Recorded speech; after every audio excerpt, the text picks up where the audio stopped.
Hello, thank you so much for clicking on this video today. My name is Magina.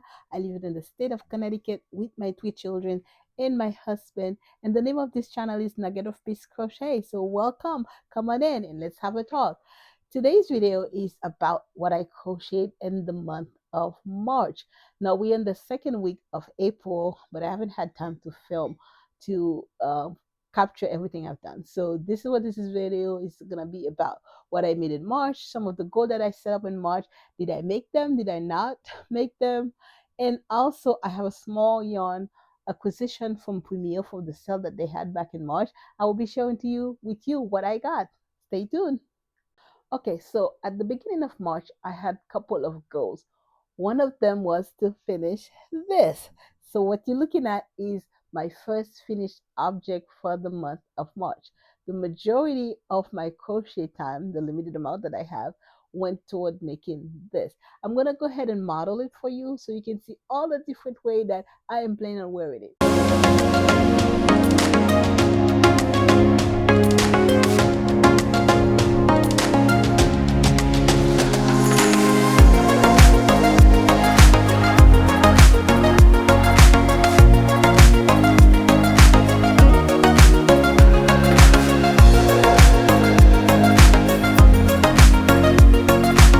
Going the church vibe, and as you can see, I'm wearing a nice pencil skirt, some nice white boots that I thought set off the colors really nicely. So yeah, ready for church. I hope you had a great time watching me model my poncho. I absolutely love it, and it's such light like feather. Really love this, and I'm so glad that I was able to complete it. Now, quick recap on it. I got this poncho out of the Crochet World magazine. That was their winter 2024 edition. This is what it looks like if you plan on getting it. And this is what the poncho looks like on the model. And this is the construction. It's all done in one piece. I've never made anything like this all in one piece. That means this part here and everything else was done in one piece. There was no sewing to the side.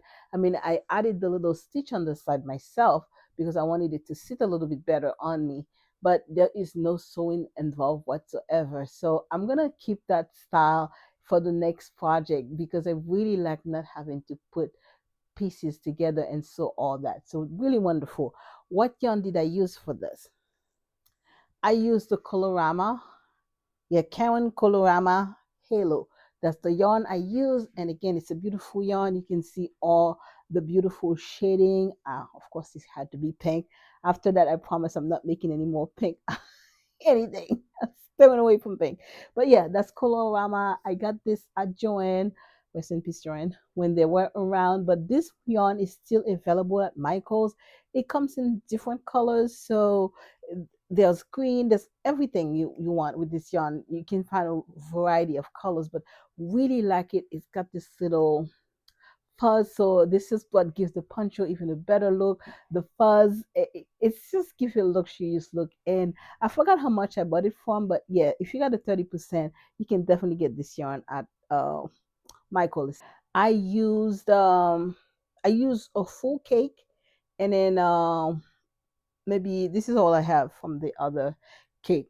So I had that. That's a little more. Okay, here it is. Yeah, yeah, this is what I have. I did have to color control the second cake.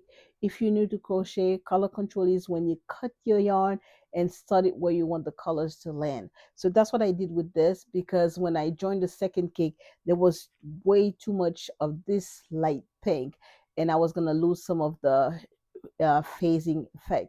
So I did cut the yarn a little bit to take out the part that was too much, and then that's what I have left now. So yeah, I can still make a scarf, I think, with this amount. So really great amount of yarn, and again, I can't say enough. I love this. Next thing I made for the month of March is this little lamb here. Way closer. Okay, so this one was not part of any goals. It was a result of scrolling. And the reason I made it though is because I do teach Bible study at my church for the youth So I have students from the age of 8 and up. We even had some college kids attend. It's all done on Zoom. But anyway, we studied Matthew chapter 18, where Jesus was giving the parable of the wandering lamb, the little lamb who got lost, and the shepherd left all the other ones, the 99, to go find it. So I thought I will make a little lamb for the students, and next time we meet, ask them questions. And if they know the answers, that will be their prize. So this is what this came about. Okay. And let me tell you, it wasn't even done on time for the next Bible study because that little thing took forever. And crochet little does not mean less work. Actually, I'm learning this in Amigurumi. Little actually can mean more work.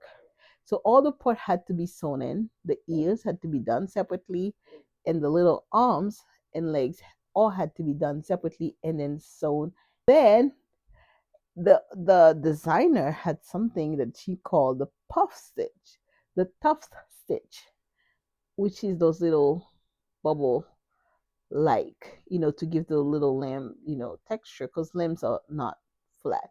But the problem was she called it the tough stitch, and I've never heard of that stitch before. um I've been crochet for almost 20 years, and I've never heard of the tough stitch. That doesn't mean it doesn't exist. I just never heard of it.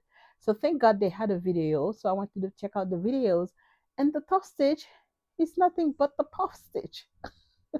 The only thing she did differently was to yarn under instead of yarn over. So wasted time looking at a video for a stitch I already know how to do. And I didn't even do it the way that she did it. She or he did it. I just did a regular puff stitch. So that was another thing. And then the face itself also gave me some trouble because the way the designer write the pattern, she doesn't go into too much details. And for somebody who's new, it's all confusing. That there was a kind of issue I was having with the pattern. So even though it's small, and technically not hard to do, because the way it was written, it did give me a hard time. And also, it hurts my hands. I do not do amigurumi on a regular basis because the having to hold the tension so tight also hurt my hands. So yeah, I ended up doing this over a period of a week or so because the puff stitch were hard.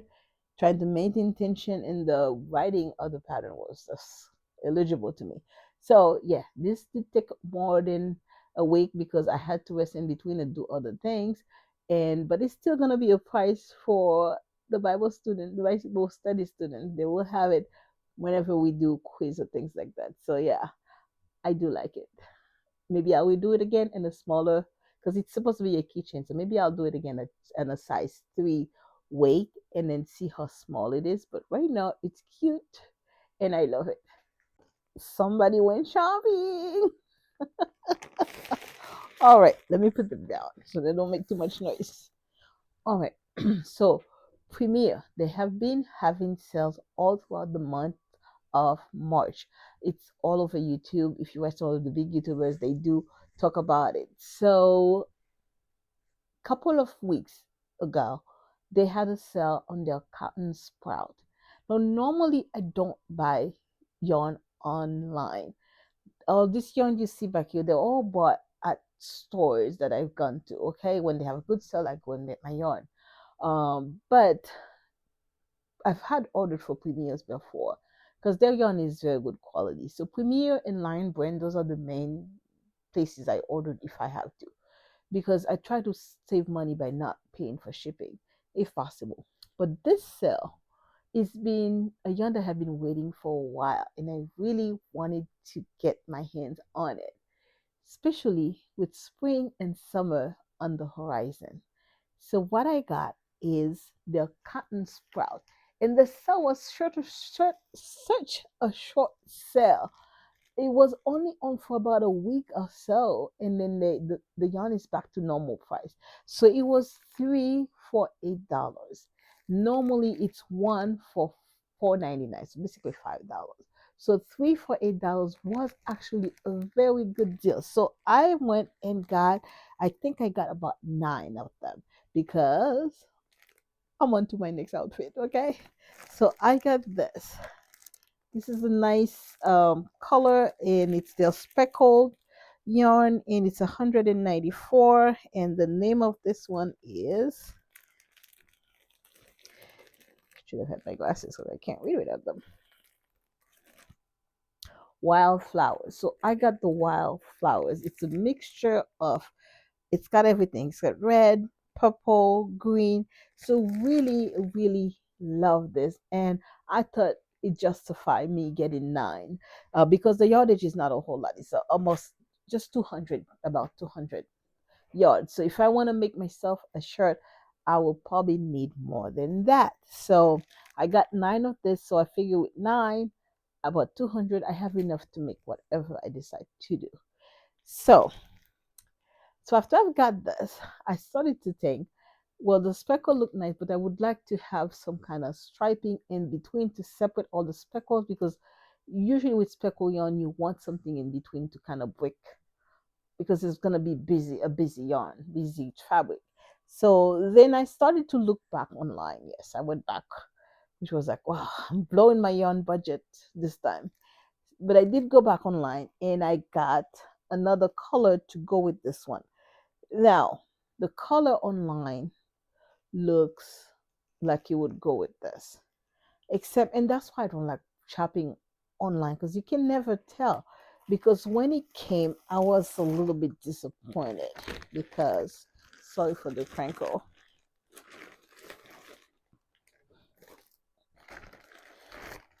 I got five of them because I thought that's all I would need. And when it came, I ordered the color purple because I wanted to stay away from pink for once in my lifetime. No more pink. It is a beautiful purple, but it does not go with this. The It's different from the purple that's in there. And it did not look so dark when I ordered it online. It was a little bit on the lighter, but again, with the light, camera lights, you never know what you quite get. So I'm disappointed. But I still try to work. So I did a sample to see if indeed they will go together. I'm gonna show you the sample I've made.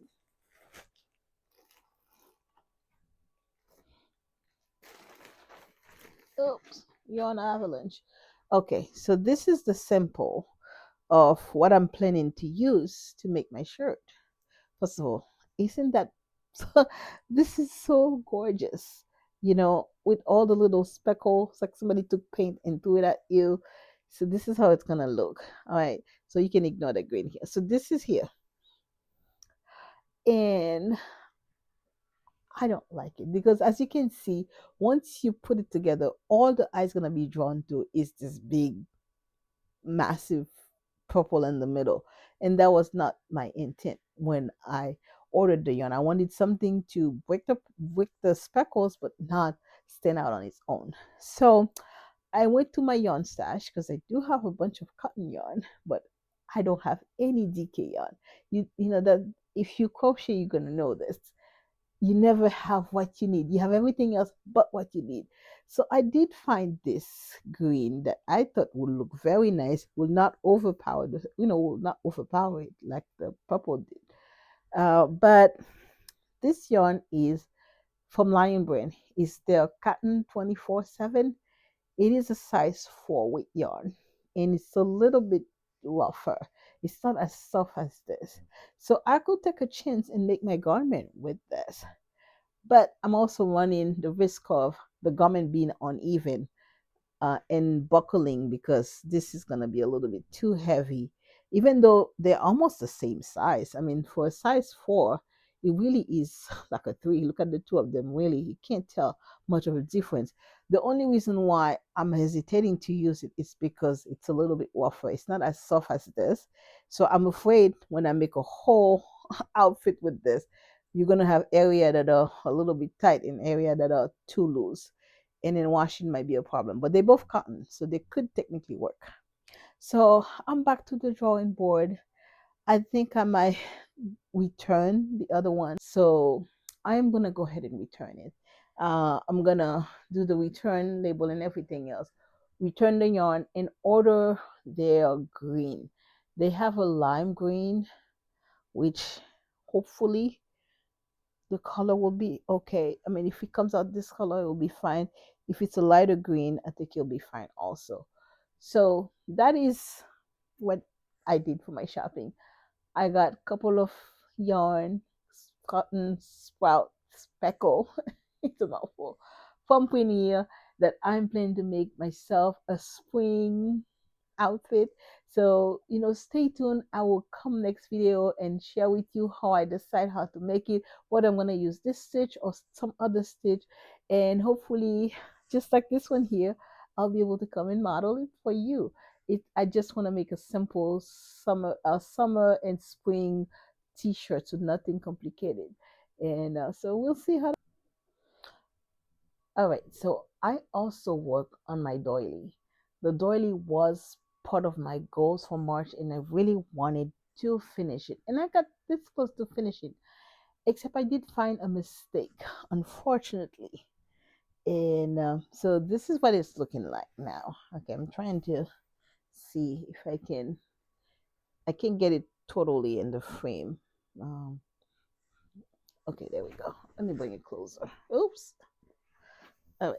So it is literally almost done. I only have two more rows. So I was going at a good speed. I mean, toward the end of March, because I think last time I talked, I showed it, I was somewhere here. So I have done all that. But the mistake happened here in that little area. And what had happened is because I don't crochet for hours. I just don't have that kind of time. I know I work full time. I have another job on top of full time job. So I crochet in between things when I'm waiting for the kids or something. If I'm anticipating an hour of nothing to do, doctor's appointment, that's when I do my crochet mostly. And then at nighttime, I'll do maybe a couple of solid 2 hours of crochet. So I do crochet on and off throughout the day if I can. And what happened is uh, I was I tried to finish the whole round, but as you see, it's getting bigger. So trying to get everything done in one swoop is sometimes not always possible. So I had started a new row and I put it down. When I picked it up again, either later or the next day, I started somewhere else. I don't know what happened. So and it was not, and so this happened somewhere here. The mistake that I made happened here. So there was no way to fudge this because as you can see, the fan is supposed to open. And I think instead of making this part, I went to this part instead. So I had made all this puff stitch, went all around, only to find out at the next one. Mind you don't see your mistake. You see it when you do the next row, and all of a sudden, whatever space they're referring to, you can't find it. So that's what happened. When I got to the next one, I couldn't find the space, and I realized, oh my gosh, I skipped an entire row. So just two were done correctly. Everything else was a mistake. So I had to rip off an entire row. So yeah, I did put it on timeout because I was just not happy because I really wanted to make sure this is done in March. That was one of my goal. I know I did do the lamb instead, but that should not have stopped me because I was making good progress from here. I've done everything else. So yeah, this thing is gorgeous. So yeah, it will be done. I only have two more rows to do according to the pattern, just two more. So there is no reason why this cannot be done in April. So by the time I come back next month, this will be done. And my plan is to put it on a ring because it is so beautiful. I don't think I'm gonna put it under a pot because then that will cover all this beautiful work. So yeah, love it. For those of you who love doilies, OMG, beautiful, love it. Next thing I work on when I wasn't working on the poncho, I did make sure I work on it. It's my snowflake afghan. Remember, I had nine uh, hexagon to finish for the afghan. So I did all nine of them. I think one of them might be upstairs. Oh, there it is. Okay, perfect. So yes. So one, two, three, four, five, six, seven.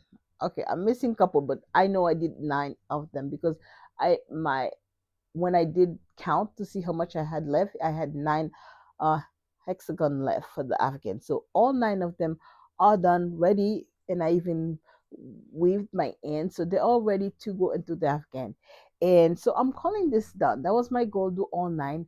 I'm not going to work in the Afghan anymore because it's spring, okay? I don't want to be looking at snow. So I'm gonna put this on a pause, but I'm glad that all nine of them are done. All I have to do is to sew them into the Afghan and put a border on it, and it'll be done. So that can be done closer to the winter when it's getting cold again. Because right now I'm just not in the mood for making snowflakes. I want to go into summer right now. So yeah, so this is all done and ready to go. So when I pick this up again in December, I don't have to try to remember what the stitch was because I'm considering this a goal met. I did all nine of them and they're ready to be sewn sometime in the winter. Since we're on the topic of the lost sheep, I thought it would be fitting to make our verse today the end of Matthew chapter 18, where Jesus is going to speak about what happened once the little wandered off sheep is found. So Jesus said, Matthew chapter 18, verse 13, and if he finds it, meaning the shepherd, if he finds it, surely I tell you, he is happier about that one sheep than about the 99 that did not wander off. Verse 14. In the same way, your Father in heaven is not willing that any of these little ones should perish. It's a great reminder that God is always looking for you. He's always looking for me. God wants us to come back to pasture. So no matter how you wonder how far you've gone, God is there waiting like a loving father. And it says here, this is not God's will for anyone to perish. So today is a great reminder of God's love that us were considered sheep, okay? Sometimes sheep get lost. Sometimes we've gone to places we shouldn't go. But God is waiting for us. And this passage says the shepherd, Jesus, He's looking for you. That's why he came. That's why we have an Easter. He came to give his life as a way to find all of us who are missing. So, great invitation and great reminder how God loves us so much. Amen to that. That goes. On that note, I think I'm all done for my March. For April, like I said, the only goal I have right now would be to make that T-shirt and then to finish the doily. I don't have anything major planned, and if I scroll, that's okay too because then I'm all done. So I am gonna wrap this up today. Thank you so much for watching. Please like and subscribe. I'm up to 49 subscribers. So please let's make it 50. Let's help me round it up. So if you're watching me, just go ahead and subscribe and make my dream come true to have 50 subscribers. So thank you so much again. It's Magina and I'm coming from you from Connecticut. May God bless you. Bye bye.